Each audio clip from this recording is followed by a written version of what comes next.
समझ नहीं आ रही कि इस बात पर हंसा जाए या रोया जाए कि पाकिस्तान को 40 साल बाद अब एहसास हुआ है कि इनका स्ट्रेटेजिक डेप्थ के नाम पर अफगानिस्तान में अपनी पसंदीदा जंगजू ग्रुप को सपोर्ट करने का नतीजा अच्छा नहीं निकला। अब 4 दहाइयों बाद हम इस सारे अमल को रिवर्स कर रहे हैं क्योंकि वो नताज नहीं निकले जिनकी हमें तवक्का थी।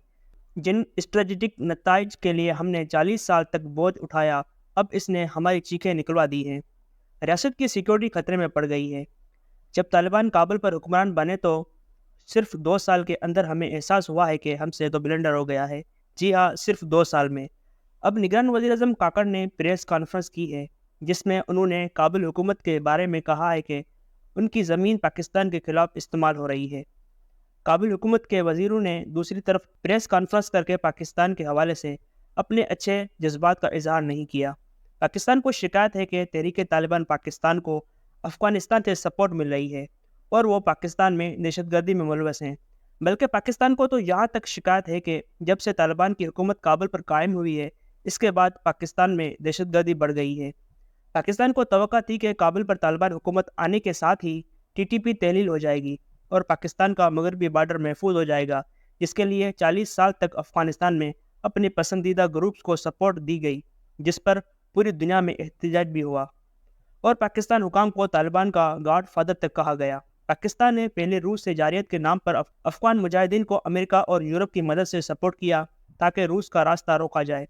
इस वक्त पाकिस्तानी कौम को यह नारा दिया गया कि रूस अफ़गानिस्तान को फतह करने के बाद पाकिस्तान का रुख करेगा क्योंकि उसे गर्म पानी तक रसाई दरकार है। मतलब रूस ग्वादर और कराची पोर्ट तक आना चाहता है, लिहाजा पाकिस्तान को रूस से बचाना है तो फिर हमारे मुफाद में है कि अफ़गान मुजाहिदीन की सपोर्ट करें और अपनी सरहदें खोल दें। रूस तो पाकिस्तान ना आया लेकिन तालिबान हथियार उठाए पहुंच गए। इनके अलावा 30 लाख महाजरीन पाकिस्तान आए और अक्सर ने शनाख्ती कार्ड्स और पासपोर्ट्स बनवा लिए। यहाँ जायदादें भी खरीद लीं और कारोबार शुरू कर दिए और उनके मुकामी लोगों और मुआशरे के साथ साथ कल्चरल तनाज़ात भी उभरे। पाकिस्तान में लॉ एंड आर्डर का मसला भी खड़ा हुआ। पेशावर, रावलपिंडी, कोयटा, इस्लामाबाद और कराची सबसे ज़्यादा मुतासर हुए। अगरचे उनके असरात पूरे मुल्क पर पड़े लेकिन चंद बड़े शहरों ने इसका खमियाजा ज़्यादा भुगता, खुसूसन कराची ने। सिर्फ कराची ही नहीं, पाकिस्तान का हर छोटा बड़ा शहर या कस्बा इससे मुतासर हुआ। अगर आपको याद हो, जब तालिबान काबुल में दाखिल हुए तो वहाँ सबसे पहले पहुँचने वाले DGISI जनरल फैज़ हमीद थे। इनकी सरीना होटल में मौजूदगी ने सबको हैरान कर दिया।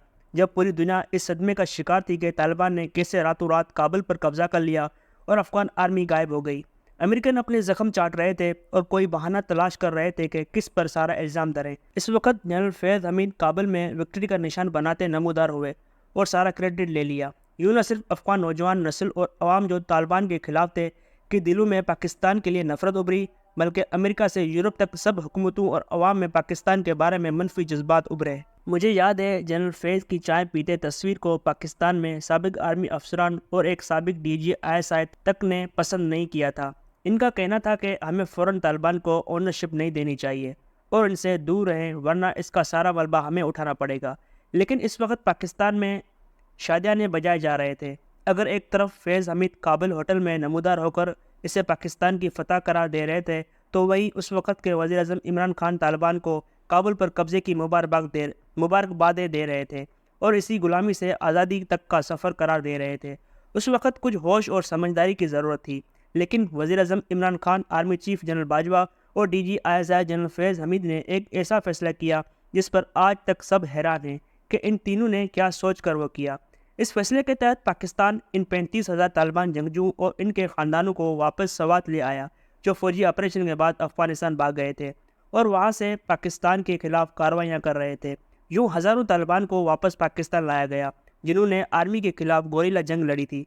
इनकी वापसी के ख़िलाफ़ सवात, नेगोड़ा, मालाकंड के इलाकों में अवामी मुजाहरे हुए, जिन्हें ख़तरा था कि तालिबान इनके लिए वही पुराने मसाइल पैदा करेंगे जो 2009-10 में हुए थे, जब सूफी मोहम्मद ने अपनी शरई रियासत का ऐलान किया था। इन तालिबान को शिकस्त देने के लिए पाकिस्तान के फ़ौजी जवानों ने जानें कुर्बान की थी, मगर अब इन्हें वापस लाया जा रहा था। मज़े की बात है कि सवात के अवाम वोट भी तहरीक इंसाफ को देते आए हैं और अब उन्हीं की पसंद की पार्टी और वज़ीर आज़म उन तालिबान को वापस ला रहे थे जिनके खिलाफ वो मुजाहरे कर रहे थे। खैर, TTP की वापसी के साथ ही पाकिस्तान में दोबारा दहशतगर्दी ने सर उठाया और अचानक बम धमाकों और हमलों की खबरें आना शुरू हो गई। برسوں تک سکون رہا تھا، لیکن اب میاں والی ایئر بیس پر حالیہ حملے کے بعد یہ بات یقینی ہے کہ طالبان افغانستان فتح کرنے کے بعد پاکستان کا رخ کر چکے ہیں اور داد دیں عمران خان، جنرل باجوہ اور جنرل فیض کو، جو انہیں افغانستان سے پاکستان اہتمام سے واپس لائے کہ وہ یہاں امن سے رہیں گے۔ ان کی آمد کے بعد ایک دن بھی امن نہ رہا۔ تحریک طالبان نے باقاعدہ اکثر حملوں کی ذمہ داری قبول کی۔ ویسے حیرانی ہوتی ہے اس ملک کو چلانے والوں پر، ان کی عقل پر ماتم کرنے کو دل کرتا ہے کہ انہوں نے اپنی معصومیت میں کیسے یہ تصور کر لیا کہ افغان طالبان کے کابل فتح کرنے کے بعد پاکستانی طالبان ہتھیار پھینک کر اچھے بچے بن جائیں گے، یا افغان طالبان پاکستان کی مدد کریں گے تاکہ ٹی ٹی پی کو ختم کیا جائے۔ جو کام افغان طالبان خود عمر بھر کرتے رہے، وہ اس کام سے پاکستانی طالبان کو کیسے منع کر سکتے تھے؟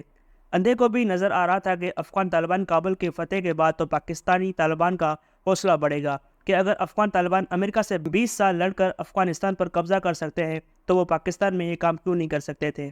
اب پاکستان نے طالبان سے ہاتھ اٹھا لیا ہے، سخت اقدامات کیے جا رہے ہیں، غیر قانونی افغانوں کو واپس بھیجا جا رہا ہے، جعلی شناختی کارڈ بلاک کیے جا رہے ہیں، اسمگلنگ کو روکا جا رہا ہے۔ اب تو یہ بھی خبر ہمارے دوست صحافی کامران یوسف نے بریک کی ہے کہ پاکستان اب عالمی سطح پر طالبان کی پالیسیوں کا بوجھ نہیں اٹھائے گا، اب مزید طالبان کو اپنا دوست نہیں سمجھا جائے گا۔ شاید سابق امریکی وزیر خارجہ ہیلری کلنٹن کی اس بات کے پوری ہونے کا وقت آ گیا ہے۔ اگر آپ اپنے گھر کے پچھواڑے میں یہ سوچ کر سانپ پالیں گے کہ وہ صرف ہمسائے کو نقصان پہنچائیں گے تو تسلی رکھیں، ایک دن وہ آپ کو بھی ڈسیں گے۔